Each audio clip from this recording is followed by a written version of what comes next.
Pada malam hari ini kita mau sama-sama datang masuk ke dalam hadirat Tuhan. Kita mau sama-sama memuji dan menyembah Tuhan. Kita juga rindu untuk mendengarkan sabdanya Tuhan. Mari kita persiapkan setiap hati kita. Mari kita persiapkan pikiran kita. Kita mempersiapkan tempat yang terbaik supaya pada saat kita memuji dan menyembah, kita boleh memuji dengan fokus. Mari teman-teman, kita masuk ke dalam hadirat Tuhan. Sebelumnya kita berdoa dahulu. Tuhan Yesus yang baik, terima kasih ya Tuhan untuk malam hari ini. Kalau kami boleh datang ke hadirat-Mu, kami mengucap syukur. Itu semua bukan karena kuat gagah kami, tapi itu semua hanya karena kasih karunia-Mu bagi setiap kami. Sebentar ya Bapa, kami akan memulai ibadah youth online kami. Kiranya Tuhan, Engkau yang menyertai ibadah ini mulai dari awal, pertengahan, hingga sampai akhir ya Bapa. Biar setiap pujian yang keluar dari mulut kami Tuhan, itu dapat menyenangkan hati-Mu. Terima kasih Tuhan Yesus, kami menyerahkan ibadah hari ini hanya ke dalam tangan-Mu. Hanya di dalam nama-Mu Tuhan kami kita berdoa dan mengucap syukur. Haleluya.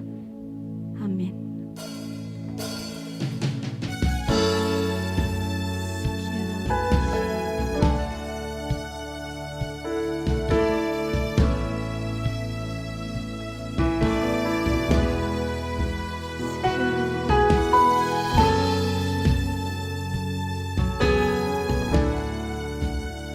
Kita mau menyatakan rasa syukur kita buat Tuhan melalui pujian ini.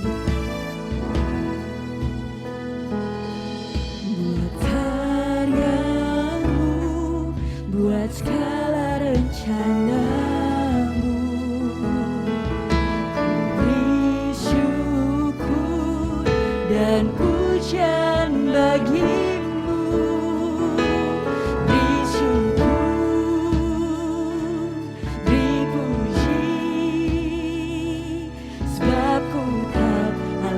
Bekerja buat kebaikanku, beri syukur, beri puji. Ku yakin rahmat-Mu besertaku.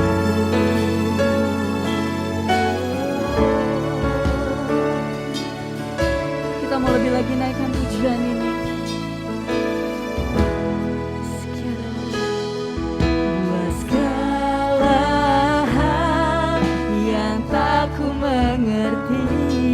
Katakan dengan iman, dengan iman ku serahkan padamu. Beri syukur, beri puji, sebab ku tahu Allah bekerja buat kebaikanku.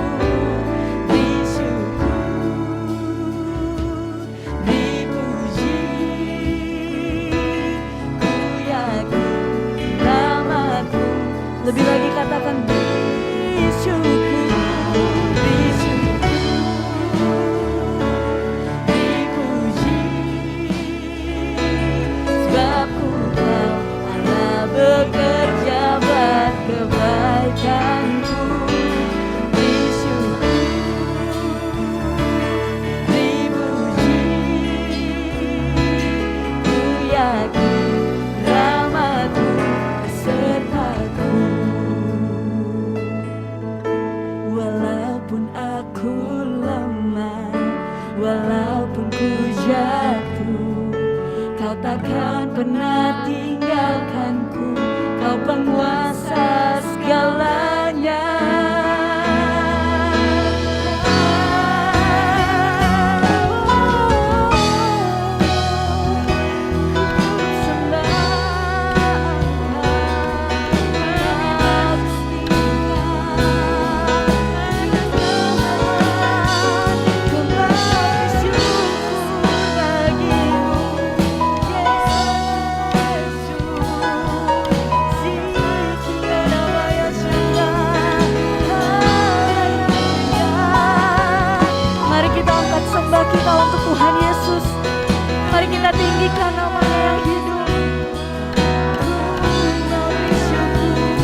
kita teman-teman. Kita mau lebih lagi menyatakan rasa syukur kita untuk Tuhan.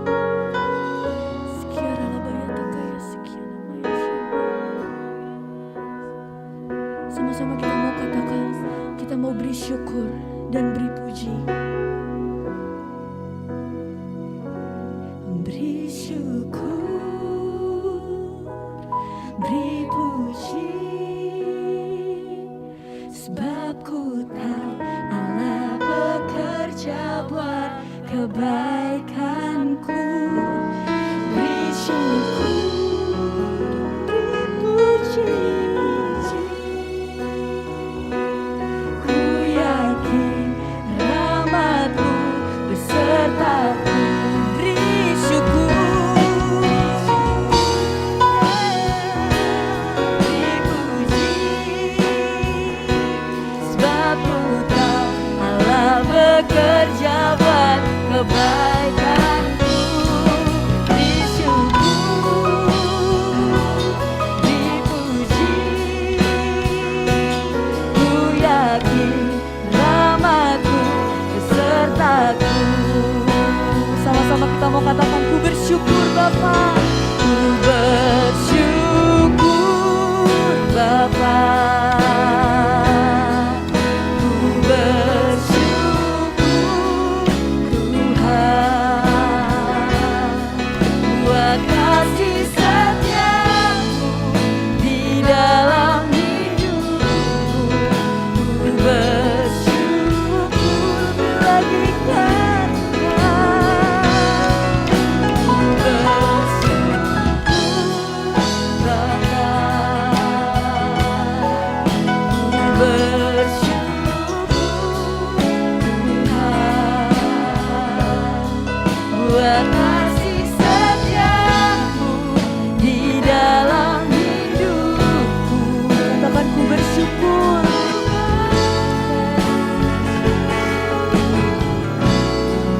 buat kasih setiamu di dalam hidupku. Ku bersyukur Tuhan.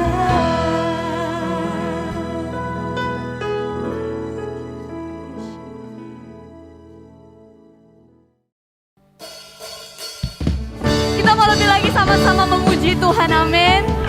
Yang di rumah boleh sama-sama kita bertepuk tangan buat Tuhan.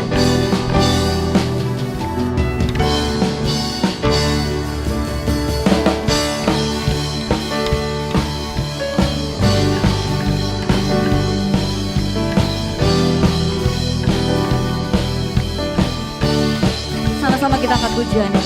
Ku langkahkan kakiku dan tak ragu melaju, tangan-Mu menuntunku, amanku bersama-Mu. Kau yang selalu ku banggakan, ku memuji seruan nama-Mu.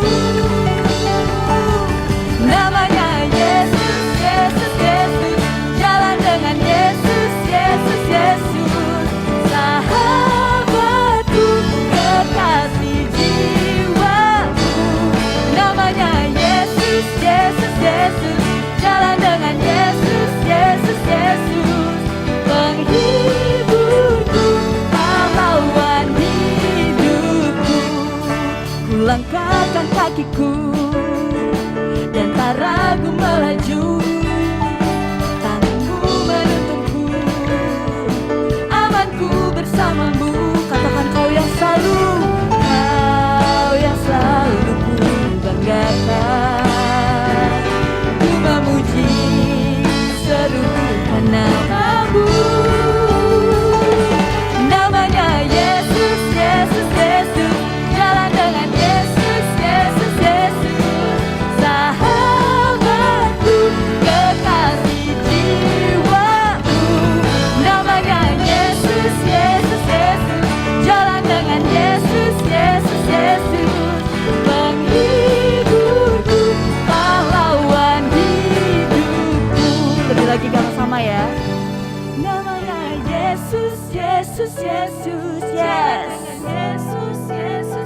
Katakan dia sahabatku.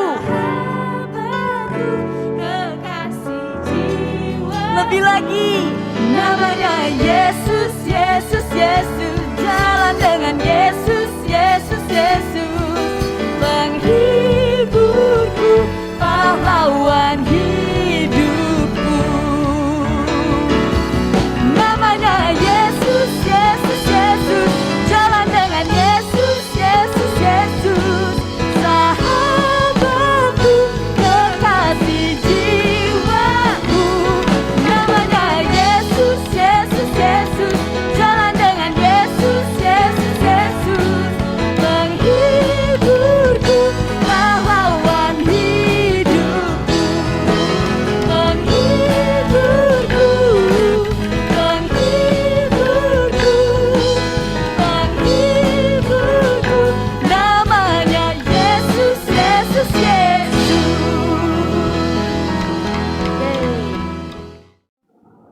Shalom anak muda UGB Kunir. Hari ini kita bertemu kembali di dalam ibadah online.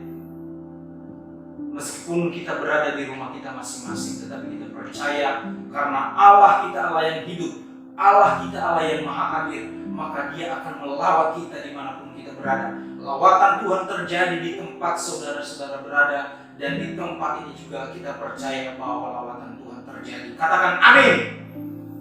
Teman-teman yang saya kasihi dalam nama Tuhan kita Yesus Kristus, hari ini kita akan belajar sedikit firman Tuhan yang kita kutip dari 2 Timotius 3 ayat 1. 2 Timotius 3 ayat 1. Judul perikopnya keadaan manusia pada akhir zaman. Ayat satunya, ketahuilah bahwa pada hari-hari terakhir akan datang masa yang sukar. Ini adalah pesan seorang Rasul Paulus kepada anak rohaninya Timotius yang saat itu sudah diangkat menjadi gembala. Pesannya kepada Timotius, hai Timotius, ketahuilah bahwa hari-hari ini adalah masa yang sukar. Kenapa begitu penting Paulus menyampaikan ini kepada seorang Timotius? Padahal Timotius sudah menjadi gembala, dalam artian bahwa dia sudah mungkin udah dewasa secara rohani. Dia udah belajar mengenai kebenaran firman Tuhan. Dia udah mengerti apa yang dimaksud dengan penginjilan, yang namanya pelayanan. Paulus sudah mengajari daripada Timotius. Tetapi pada saat tertentu kita lihat dalam Alkitab ini bahwa Paulus memperingati seorang Timotius ini, bahwa ketahuilah hari-hari ini adalah masa-masa yang sukar. Kenapa begitu penting kita mengetahui bahwa hari-hari ini adalah masa-masa yang sukar? Karena kita kadang terlena dengan keadaan kita. Mungkin kita merasa bahwa saya sudah tiap minggu ke gereja, saya sudah membaca firman Tuhan, saya sudah melayani, saya sudah berdoa setiap hari, bahkan tiap waktu, bahkan enggak kerja, hanya berdoa saja. Tapi kita melupakan bahwa di lingkungan sekitar kita banyak sekali kejadian yang membuat kemerosotan moral di tengah-tengah kita, bahkan di tengah-tengah umat Kristiani. Makanya sampai Paulus memperingati yang daripada Timotius ini, bahwa ketahuilah hari-hari ini adalah masa-masa yang sukar. Kita belajar bagaimana cara menghadapi kesukaran, menghadapi masa-masa yang berbahaya, masa-masa yang penuh dengan ketakutan, di mana orang di luar sana sangat takut akan keadaan dunia hari-hari ini. Bahkan tidak berani yang namanya sembarangan untuk keluar karena pandemi. Masa-masa yang membuat kita semakin menurun di dalam kerohanian kita. Karena tidak ada ibadah, kita hanya beribadah online. Tapi kita percaya bahwa di tengah-tengah kesukaran, Tuhan pasti menyatakan kebesarannya di dalam setiap kehidupan kita. Apalagi kita sebagai anak-anak muda, jangan berputus asa dan jangan menyerah pada keadaan dan situasi. Meskipun dunia mengatakan bahwa kita ini enggak layak di hadapan Tuhan, Tuhan pasti kasih kita kekuatan menghadapi kesukaran ini. Kita belajar bagaimana cara kita menghadapi kesukaran. Kita belajar bagaimana cara kita menghadapi keadaan yang berbahaya, yang menyesatkan, yang menakutkan di hari-hari terakhir ini. Mari kita buka Alkitab kita dari Matius 24 ayat 42 dan 44. Firman Tuhan berkata dalam Matius 24 ayat 42, karena itu berjaga-jagalah, sebab kamu tidak tahu pada hari mana Tuhanmu akan datang. Nah, ini satu pelajaran yang sangat penting untuk kita menghadapi masa-masa yang sukar, seperti yang sudah dikatakan oleh Paulus kepada Timotius pada saat itu, bahwa hari-hari ini adalah masa-masa yang sukar. Pertama, kita harus berjaga-jaga. Sesuatu yang dijaga itu pasti adalah penting. Enggak mungkin barang yang enggak ada gunanya kita jaga. Enggak mungkin misalkan sesuatu yang tidak penting kita jaga. Tetapi yang sangat berharga pasti itu yang harus kita jaga. Apalagi tubuh kita ini, bait Allah, baitnya Roh Kudus, kita harus menjaga. Berjaga-jaga dalam artian ini adalah bahwa kita harus benar-benar memulihkan dan menjaga kualitas rohani kita. Bukan menjaga konter atau menjaga apa ya, menjaga yang lain-lain lah. Tapi hidup kita harus kita terus menjaga dari kemerosotan rohani. Kita harus mempertahankan kualitas rohani kita di masa-masa yang sukar ini. Supaya apa? Supaya kita tidak diombang-ambingkan oleh keadaan.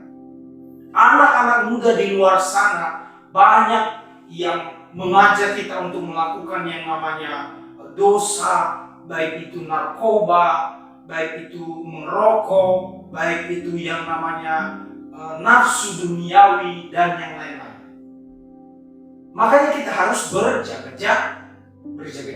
Supaya apa? Supaya hidup kita ini, baik rohnya Allah ini, tidak menjadi bagian dari dunia yang sukar ini, dalam kutip adalah perbuatan-perbuatan yang bertentangan dengan Allah.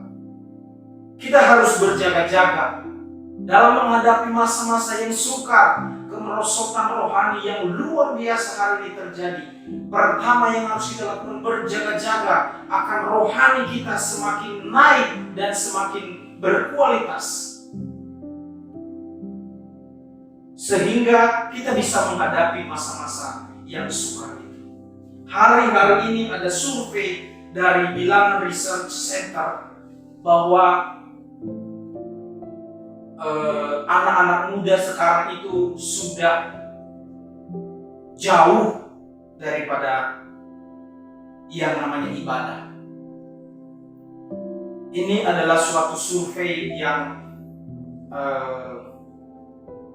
mungkin kita bisa menjadi bahan pertimbangan atau bahan untuk kita menjadikan suatu patokan bahwa di luar sana orang-orang Kristen termasuk juga, anak-anak muda Kristen termasuk juga, sangat membutuhkan yang namanya Tuhan. Makanya yang hari ini kita mendengarkan dan kita belajar akan firman Tuhan ini, kita mengerti bahwa hidup kita ini harus berjaga-jaga, harus mempertahankan yang namanya kualitas rohani. Karena survei ini mengatakan bahwa 60% sampai 70% anak muda di antara umur 16 tahun sampai 29 tahun itu tidak ke gereja. 60% sampai 70% anak muda Kristen, udah Kristen, orang percaya, tapi 60 sampai 70% itu jauh dari yang namanya ibadah, jauh yang namanya itu gereja. Berarti kita bisa menyimpulkan bahwa 1 dari 3 itu adalah ke gereja, tapi yang 2-nya tidak ke gereja.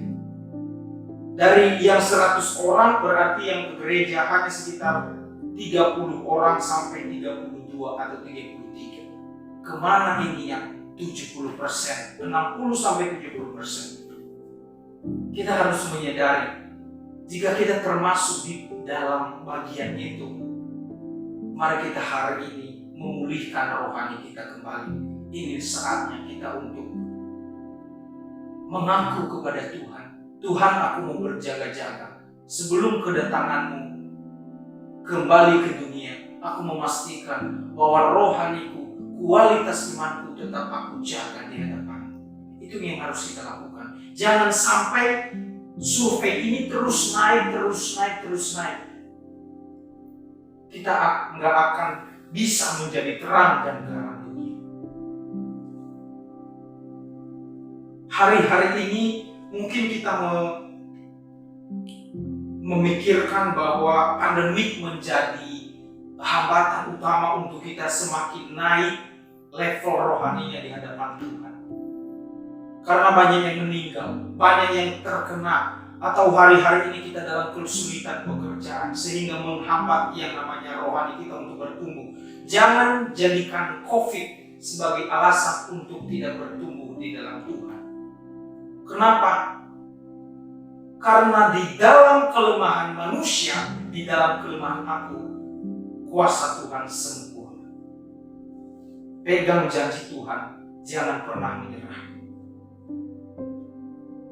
Yang kedua, kita baca di Matius 24 ayat 44. Sebab itu, hendaklah kamu juga siap sedia, karena Anak Manusia datang pada saat yang kamu tidak duga. Sebab itu, hendaklah kamu siap sedia. Hal yang kedua yang perlu kita pahami sebagai orang percaya, sebagai anak-anak muda Kristen, untuk menghadapi masa kesukaran ini adalah siap sedia. Tentu kalau kita sudah berjaga-jaga di poin pertama tadi, kita akan siap sedia. Tapi step by step ini tidak akan kita lakukan langsung kalau yang pertama kita tidak lakukan. Kita harus berjaga-jaga dulu. Sehingga pada saat Tuhan datang, kita sudah siap untuk menantikan kedatangan Tuhan kita Yesus Kristus. Siap sedia dalam artian bahwa apapun yang terjadi, apapun dan kapanpun Tuhan akan datang, saya siap untuk diangkat dan untuk dibawa oleh Tuhan ke tempat yang Tuhan sediakan buat kita. Kalau kita merasa masih belum percaya diri, Tuhan akan membawa kita. Mari hari ini kita renungkan hidup kita. Kita datang di hadirat Tuhan. Mungkin kita jauh daripada yang namanya doa, jauh daripada yang namanya baca firman Tuhan, jauh daripada yang namanya pujian kepada Tuhan. Hari ini kita bertobat. Kita mau memulihkan hati dan pikiran kita dengan kuasa daripada Tuhan kita Yesus Kristus. Jangan mau diombang-ambingkan oleh kesukaran dunia ini. Hari-hari ini manusia menjadi dingin kasihnya. Hidup di dalam segala macam dosa.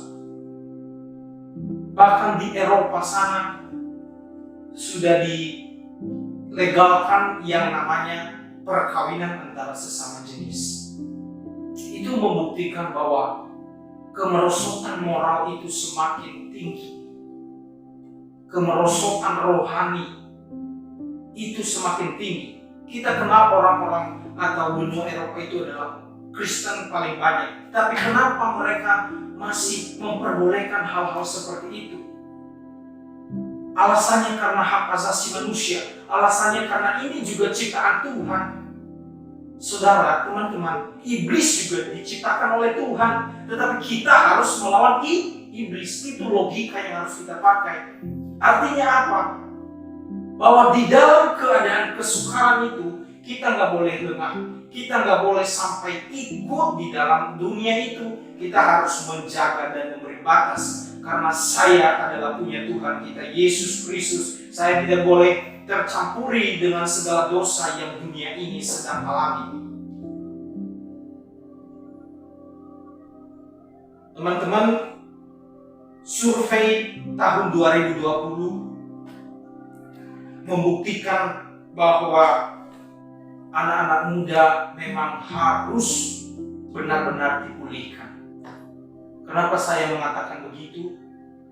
Tahun 2020 itu ada survei yang menyatakan bahwa COVID-19 ini bukan menjadi alat utama untuk membunuh atau misalkan mengakibatkan yang namanya kematian. Bukan COVID tahun 2020. Sampai tahun 2020 ini yang meninggal karena COVID di seluruh dunia hanya kurang lebih 5 juta orang. Tetapi tahun 2020 ada 43 juta janin digugurkan, aborsi. Mungkin orang tuanya belum siap.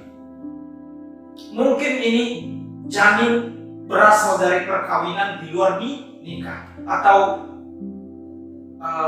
kumpul kebo atau segala macam sumbernya. Tapi ini membuktikan bahwa kita harus siap sedia untuk menghadapi kenyataan dan fakta itu. Fakta mengatakan bahwa dari 43 janin itu, sebagian besar dan mayoritas itu adalah janin dari anak-anak muda yang belum menikah dan yang masih boleh dikatakan dari remaja sampai 25 tahun, 26 tahun. Yang lebih dominan untuk menggugurkan yang namanya janin ini adalah orang-orang muda. Kenapa? Ya karena beberapa alasan yang tadi kita sebutkan di atas. Mungkin orang tuanya belum siap karena masih remaja, masih sekolah. Atau ini anak berasal dari perkawinan di luar nikah. Jangan sampai kita berpikiran bahwa COVID ini menjadi alasan utama untuk kita tidak bertumbuh di dalam Tuhan. Nyatanya bukan COVID yang mengakibatkan kematian di dunia ini banyak, tetapi aborsi. Ini adalah sesuatu dosa di mata Tuhan. Dosa yang besar di mata Tuhan. Pesannya adalah bahwa anak muda kita harus benar-benar hidup di dalam Tuhan. Kita harus berjaga-jaga, kita harus siap sedia. Yang ketiga, cara kita untuk menghadapi kesukaran di masa-masa terakhir ini adalah kita buka kitab Matius 24 ayat 46.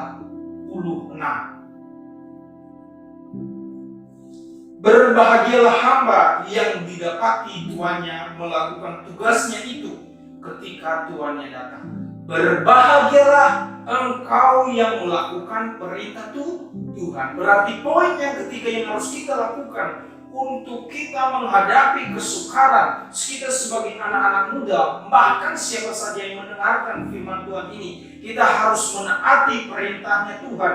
Karena Tuhan berkata, bukannya orang yang berseru-seru Tuhan yang akan masuk ke dalam kerajaan surga, tetapi setiap orang yang melakukan kehendak Tuhan. Jangan sampai kita lengah. Jangan sampai kita dipengaruhi oleh dunia hari ini. Kita harus menaati daripada firman Tuhan. Tidak ada alasan untuk kita tidak menaati firman Tuhan. Ketika kita mempunyai dalih untuk membenarkan diri sendiri, untuk mengatakan bahwa ini masih belum waktunya. Ini masih belum waktunya untuk saya berubah atau saya melakukan perintah Tuhan, masih panjang. Teman-teman, Tuhan datang kepada kita, kita tidak akan tahu hari ini atau besok pun jadi kalau Tuhan kehendaki. Oleh sebab itu, sebelum itu datang, kita harus melakukan setiap apa yang Tuhan sampaikan kepada kita melalui firman Tuhan yang mungkin kita dengar setiap minggu, kita dengar dari YouTube, kita dengar dari pendeta-pendeta kita, dari kakak rohani kita, bahkan kita baca di dalam Alkitab kita sendiri. kita harus melaksanakan yang namanya perintah Tuhan. Jangan menunda-nunda waktu. Jangan sampai kita menunda waktu dan kita menunggu dan terus menunggu. Hari ini juga lakukan dan laksanakan perintah daripada Tuhan. Apa sih perintahnya kepada kita? Termasuk yang namanya kita harus saling mengasihi. Karena hari-hari ini orang membenci yang namanya kedamaian. Orang membenci yang namanya kasih. Orang saling tidak menghargai. Itu yang harus kita lakukan. Kita harus mengasihi sesama. Mengasihi orang yang menganiaya kita. Mengasihi orang yang berbeda pandangan pendapat terhadap kita. Dan siapapun itu, kita harus mengasihi. Itu adalah salah satu contoh perintah Tuhan kepada kita.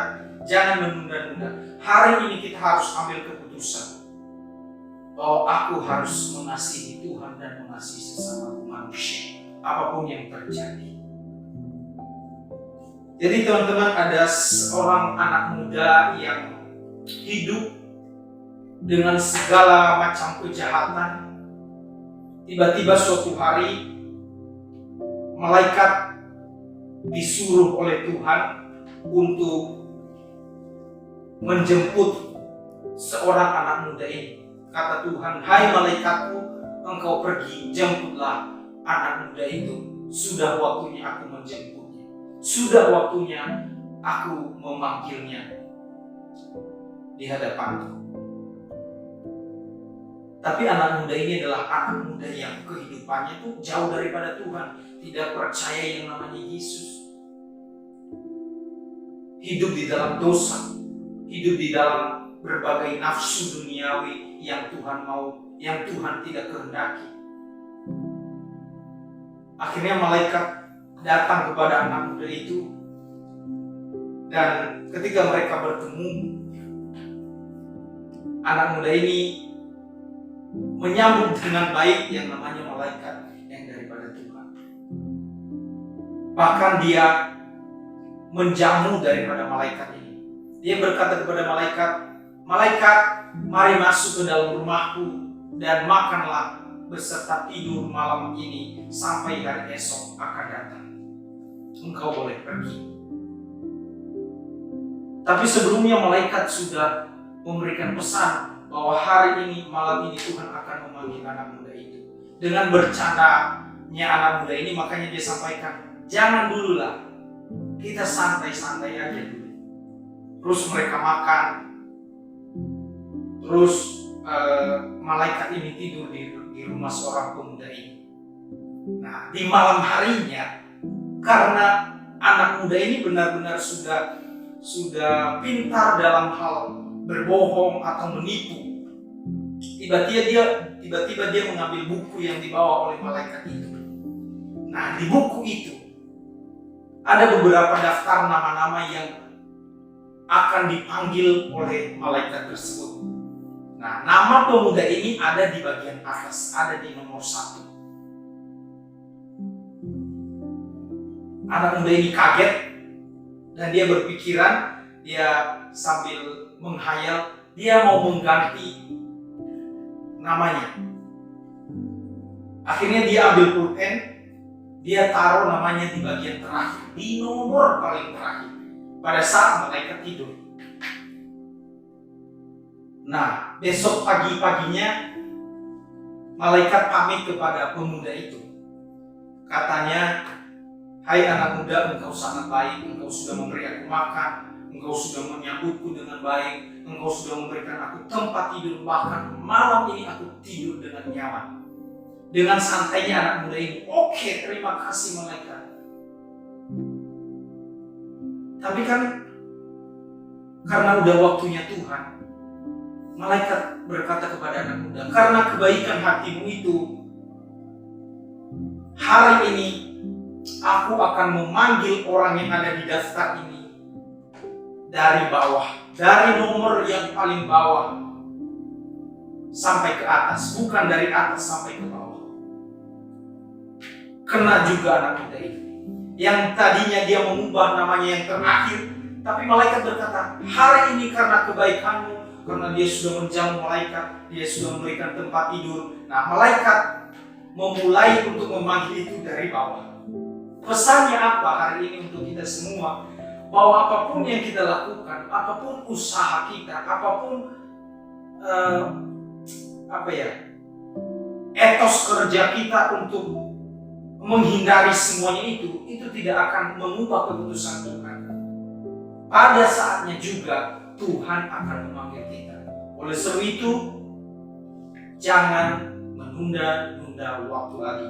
Hari ini ambil keputusan untuk tekun di dalam Tuhan, berjaga-jaga menghadapi kesukaran, siap sedia, dan selalu mengikuti perintahnya Tuhan kita Yesus Kristus.